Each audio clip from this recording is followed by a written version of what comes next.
창세기 18장 16절에서 21절 다 같이 읽습니다. 그 사람들이 거기서 일어나서 소돔으로 향하고 아브라함은 그들을 전송하러 함께 나가니라. 여호와께서 이르시되 내가 하려는 것을 아브라함에게 숨기겠느냐. 아브라함은 강대한 나라가 되고 천하 만민은 그로 말미암아 복을 받게 될 것이 아니냐. 내가 그로 그 자식과 권속에게 명하여 여호와의 도를 지켜 의와 공도를 행하게 하려고 그를 택하였나니 이는 나 여호와가 아브라함에게 대하여 말한 일을 이루려 함이니라. 여호와께서 또 이르시되 소돔과 고모라에 대한 부르짖음이 크고 그 죄악이 심히 무거우니 내가 이제 내려가서 그 모든 행하는 것이 과연 내게 들린 부르짖음과 같은지 그렇지 않은지 내가 보고 알려 하노라. 아멘. 창세기 18장 16절에서 21절입니다. 지금 여기에서 누리는 은혜, 지금 여기를 누리는 은혜라는 말씀의 제목입니다. 오늘 본문 말씀에 보면 사람들이 좋아할 만한 그런 단어들이 꽤나 많이 나옵니다. 너로 큰 나라가 되게 할 것이다, 강대한 나라가 될 것이다 라는 그런 말씀입니다. 누군가 우리에게 특별히 하나님께서 너로 큰 나라가 되게 할 것이다, 크게 되게 할 것이다 라고 하면 누구나 다 어떤 기대감을 가지게 되어져 있습니다. 그리고 누구나 그 큰 나라가 된다라는 것은 다 좋아합니다. 나의 어떤 사업의 분야, 그리고 내가 가고자 하는 곳에서 가장 강한 사람, 탁월한 사람이 되리라 하는 것이죠. 그런 이야기를 들을 때 기분 나빠할 사람은 없습니다. 아브라함에게 또 그의 앞으로 태어날 자녀들에게 주께서 이렇게 말씀하십니다. 너와 너의 자녀들로 인해서 큰 민족이 되게 할 것이다, 강대한 나라가 되게 할 것이다 라는 것입니다. 마치 이 말씀을 보면 애굽처럼, 그리고 바벨론, 그 아브라함의 원래 고향이었던 바벨론 지역이죠. 메소포타미아 지역의 어떤 큰 나라, 큰 왕국이 될 것처럼 말씀하는 것처럼 보입니다. 그러나 우리가 그 이스라엘의 역사를 한번 추적해 보면 과연 이스라엘 역사 가운데서 이스라엘이 애굽처럼 큰 나라가 되었었던 적이 있는가 할 때 한 번도 그랬던 적이 없습니다. 이스라엘의 전성기는 다윗과 솔로몬 때였을 것입니다. 그래서 다윗이 다져놓은 기틀 위에 솔로몬이 아주 크고 강대한 나라를 이루죠. 그런데 그때 지도를 살펴보면 이스라엘의 가장 강대했던 시절은 유프라테스 강에서부터 시작해서 밑에 말하자면 지금으로 말하면 에일랏이죠. 에일랏과 그 다음에 가자 지구를 연결하는 큰 선. 그러니까는 메소포타미아 지역의 밑에 유프라테스 강에서부터 시작해서 그 브엘세바에 이르는 그런 곳까지 땅을 차지하게 됩니다. 상당히 큰 나라가 되고 또 여러 나라들 가운데서 조공을 받는 그런 제국으로 발전하곤 했습니다. 그런데 지도의 크기를 가지고 살펴보면 그 나라가 그렇게 큰 것이 아닙니다. 애굽은 상당히 큰 나라였고, 그리고 메소포타미아 지역 같은 경우도 큰 제국들이 있어 왔습니다. 그런데 그 사이에 레반트 지역, 말하자면 이스라엘 백성들이 거주했던 지역은 아무리 커보았자 대한민국 절반의 크기만큼도 되지 않는 그런 땅덩어리인 것입니다. 커봤자 얼마 되지 않는 그런 나라라는 것입니다. 애초에 그 지역에서 아무리 나라가 커져봤자 한계가 있는 것이었고, 그마저도 온전하게 가나안 땅 전체를 차지했던 적은 한 번도 없었던 것입니다. 그러면 하나님께서 그 이스라엘 자손들을 통해서 이루셨던 일들, 아브라함의 자녀들을 통해서 이루셨던 일들을 보면은 정말 하나님께서 말씀하셨던 큰 나라, 큰 나라는 과연 무엇일까 하는 것에 대한 의문이 들을 수밖에 없습니다. 하나님께서 아브라함에게 잘못 말씀하신 것인가, 아니면 그 아브라함을 잘못된 땅으로 인도해 들이셨는가 할 땐 그것도 역시 아닙니다. 하나님께서 이끌어 가셨던 땅은 가나안 땅이 맞습니다. 그리고 아브라함에게 큰 나라가 되게 하겠다라는 것은 역시 틀린 말도 아니고 잘못된 말, 또 아브라함을 속인 것도 아닙니다. 단지 어디에 차이가 있는가 하면은 아브라함이나 기타 우리가 생각하는 그런 나라와 하나님께서 말씀하신 큰 나라의 의미가 내용이 많이 달랐다 하는 것입니다. 아브라함 비롯해서 많은 사람들이 생각하는 큰 나라는 애굽 같은 나라입니다. 애굽 같은 나라가 되기도 하고 또 아브라함이 태어나고 자랐던 메소포타미아 지역에서 일어났었던 그런 제국들과 같은 나라인 것입니다. 그러나 하나님께서 말씀하시는 큰 나라는 그런 것이 아닙니다.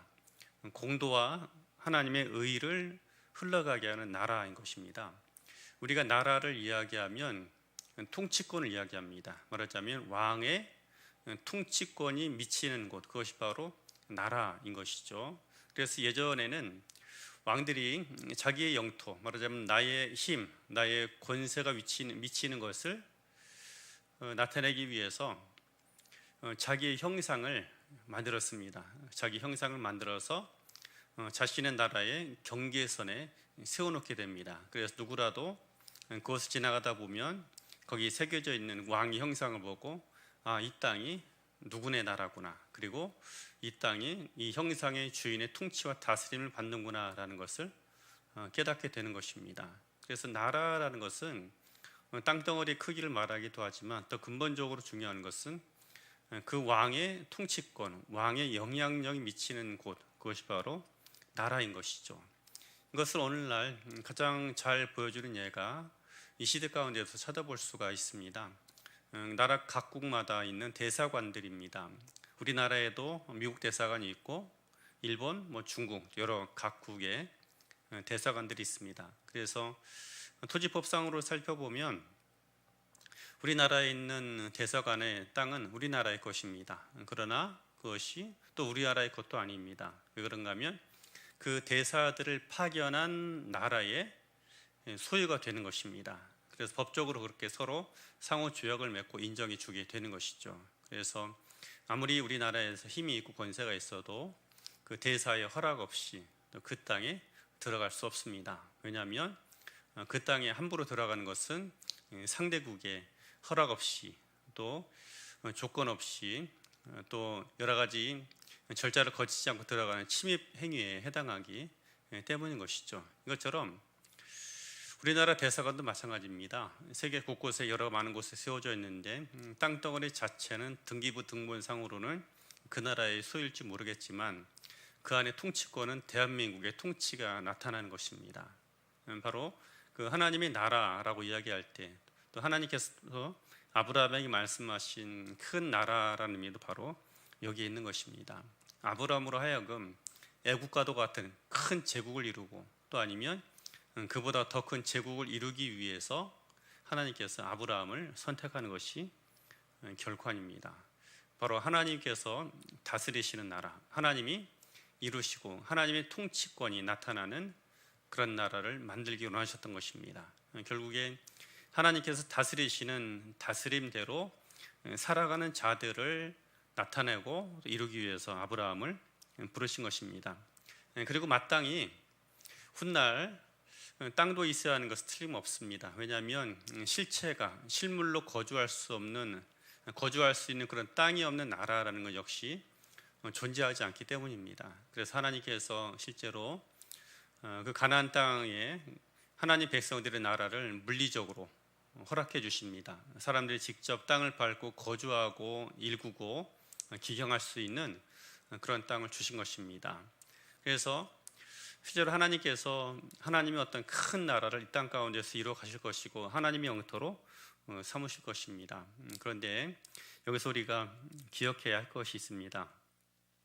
하나님께서 말씀하시는 큰 나라, 하나님께서 말씀하시는 큰 제국은 어떻게 이루어지는가 하면 반드시 큰 땅덩어리가 있어야만, 어떤 군사적으로 가장 큰 힘이 있어야만 이루는 것이 결코 아니다라는 것입니다. 만약에 어떤 큰 땅덩어리와 큰 힘이 있어야 큰 나라를 이룬다라면 이 세상에서 가장 큰 나라를 이룰 수 있는 국가는 몇 개 되지 않죠. 저 대한민국에서 한참 위로 올라가면 러시아나 또 그에 못지않은 땅덩어리를 차지하고 있는 중국 또 아니면 캐나다 같은 그런 지역이 되겠죠. 그런데 하나님께서는 그렇게 그런 땅덩어리를 크게 차지하고 있고 큰 힘을 가지고 있다라고 해서 그들을 통하여서 큰 나라를 이루는 것이 결코 아닙니다. 하나님 어떻게 해서 하나님의 큰 나라를 이루어가는가 하면 지금 여기에서 시작할 수 있다라고 말씀하는 것입니다. 지금 여기에서 하나님께서 이루신 나라, 하나님께서 만드시는 그 나라를 누리고 이루어갈 수 있는 것, 그것이 하나님 나라의 비밀인 것입니다. 말하자면 나의 삶의 자리에서 하나님께서 말씀하시는 의와 공도를 행하고 살아가는 것, 바로 그것이 하나님 나라 이루어가게 되는 것이고, 아브라함처럼 살아가는 인생, 아브라함처럼 살아가는 삶을 나타내고 확장시켜 나가는 것을 이야기를 하는 것입니다. 그래서 등기부등본상으로 그 땅의 주인이 누구이냐 하는 것, 이건 역시 중요하겠지만 이보다 더 중요한 것은 내가 서 있는 자리가 큰 땅이든 적은 땅이든 아니면 정말 큰 나라에 속해 있든 그렇지 못한 나라에 속해 있든지 간에 내가 누구의 방식에 따라 살아가느냐, 이것이 더 중요한 것입니다. 하나님께서 말씀하신 것은 아브라함이 살아갈 땅이 앞으로 큰 땅이 되든 또 아니면 그것이 언제 이루어지든지 간에 그보다 중요한 건 당장 그의 삶, 지금 여기에서 하나님의 의와 하나님의 공도를 행하는 삶을 살아가는 것을 말씀하신 것입니다. 반복되는 이야기지만 물리적으로 큰 땅과 큰 힘이 있어야만 큰 나라가 된다라면 정말 하나님의 큰 나라를 이룰 수 있는 사람과 국가는 그렇게 얼마 되지 않을 것입니다. 그리고 물리적으로 온 세계 땅을 다 점령해야만 바로 큰 나라가 될 수 있을 것입니다.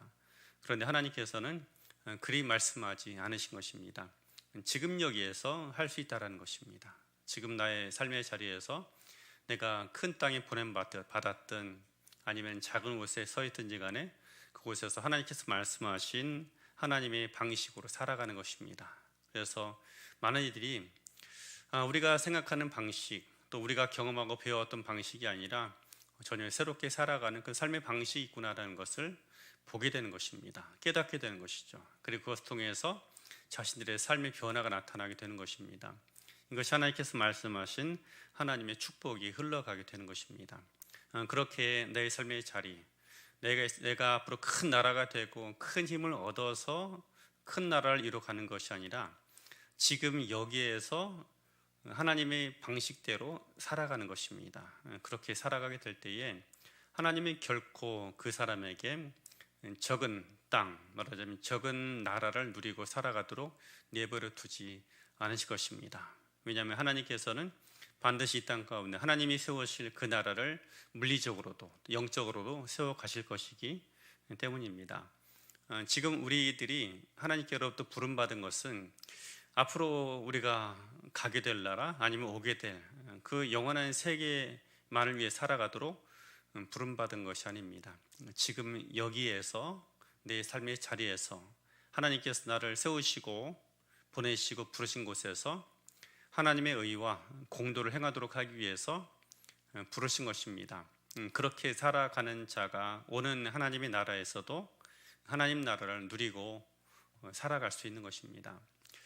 우리가 하나님의 의와 하나님의 공도를 우리 삶 속에서 이루고 살아가야만 하는 그 이유가 있습니다. 왜냐하면 그 나라를 우리가 누리고 또 그 나라를 마땅히 바라본다라면 그 나라에 합당한 방식으로 살아가야 하기 때문인 것입니다. 그래서 지금 여기 이 순간 내가 세워진 곳, 나를 보내시고 부르신 곳, 나를 보내신 모든 장소에서 하나님의 의와 공도를 행하고 살아가야 하는 것입니다. 공의롭게 살아가는 것은 큰 나라를 가지지 않았어도, 큰 힘을 가지지 않았어도 등이 행할 수 있습니다. 큰 일은 큰 힘을 가진 사람이 할 수 있겠죠. 그러나 하나님의 공의와 하나님의 공도를 행하는 삶은 지금 이 순간 여기에서 얼마든지 우리가 행하며 살아갈 수 있는 것입니다. 주께서 말씀하신 은혜는 바로 그런 은혜인 것입니다. 어떤 조건이 되고 상황이 되어야 내가 하나님의 사람처럼 살아갈 수 있는 것이 아니라 내 삶의 크기가 어떠하든지 간에 그 자리에서 얼마든지 시작할 수 있다라는 것입니다. 주께서 반드시 그런 사람들을 통해서 우리가 생각하는 그런 나라조차에서도 말하자면 여러 많은 사람들이 바라보는 큰 나라, 말하자면 큰 곳에서도 역시 그가 하나님의 나라를 이루며 살아갈 수 있게 될 것입니다. 중요한 것은 오는 그 나라도 중요하지만 지금 여기에서 하나님께서 말씀하신 방법으로 살아가는 것이 중요합니다. 많은 이들은 앞으로 올 그 나라를 바라보면서 그 나라를 기대하고 살아가는 건 매우 중요하지만 그 나라를 지금 이 순간 여기서 누리고 살아가지 못합니다. 근데 하나님 백성들은 지금 여기에서 그 나라를 누리는 삶을 살아갈 수 있도록 길을 열어 주신 것입니다. 지금 나의 삶의 자리에서 내가 어떤 방식으로 살아가야 하고 내가 어떻게 오늘 하루 살아가야 할지에 대해서 하나님 앞에 우리는 고민해야 합니다. 그리고 그 하나님 부르심 앞에 우리의 삶을 헌신하여 드릴 수 있어야 합니다. 그래서 그 나라만 바라보는 것이 아니라 지금 여기에서 그 나라를 이루고 또 그 나라를 확장해 살아갈 수 있는 우리 모두가 되어지길 주의 이름으로 축복합니다.